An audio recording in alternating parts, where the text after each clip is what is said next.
Ukraina tolak proposal damai Prabowo, aneh, seperti usulan Rusia.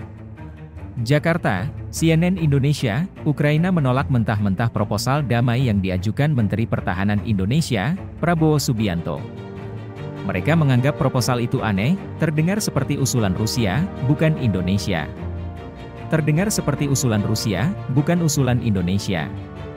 Kami tidak butuh mediator seperti ini datang ke kami, dengan rencana aneh ini, ujar Menteri Pertahanan Ukraina, Oleksiy Reznikov, seperti dikutip AFP, Sabtu 3 Juni. Reznikov melontarkan penolakan ini tak lama setelah Prabowo menyampaikan proposal perdamaian ketika berpidato di Shangri-La Dialogue di Singapura. Dalam pidato itu, Prabowo menyodorkan 3 poin untuk menghentikan perang antara Rusia dan Ukraina, yaitu gencatan senjata, penarikan pasukan, dan referendum. Yang pertama harus dilakukan adalah meminta pihak Ukraina dan Rusia untuk menerapkan gencatan senjata, ujar Prabowo, seperti dilansir kantor berita Antara. Selanjutnya, Prabowo juga mendesak pasukan kedua negara mundur sejauh 15 km dari titik gencatan senjata demi menciptakan wilayah demilitarisasi. Ia mengatakan bahwa zona demilitarisasi ini nantinya harus diamati dan dipantau oleh pasukan penjaga perdamaian Perserikatan Bangsa-Bangsa. Setelah itu, Prabowo mengusulkan agar PBB menggelar referendum untuk menentukan warga di zona demilitarisasi itu ingin bergabung dengan Ukraina atau Rusia. PBB kemudian menggelar referendum kepada masyarakat yang tinggal di wilayah demilitarisasi, ucap Prabowo.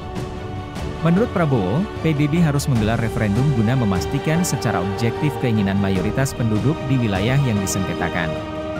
Saya mengusulkan agar dialog Shangri-La menemukan modus deklarasi sukarela yang mendesak Ukraina dan Rusia untuk segera memulai negosiasi perdamaian, kata Prabowo, sebagaimana dilansir Reuters.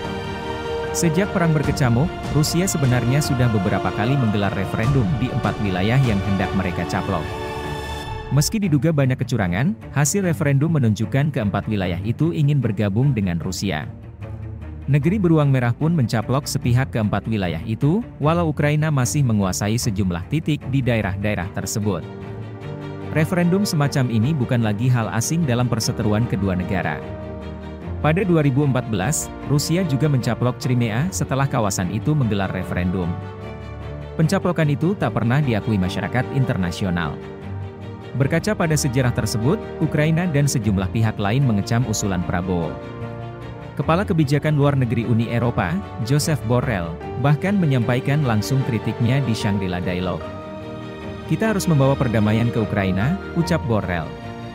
Namun, katanya, perdamaian itu harus perdamaian yang adil, bukan sebuah perdamaian karena menyerah.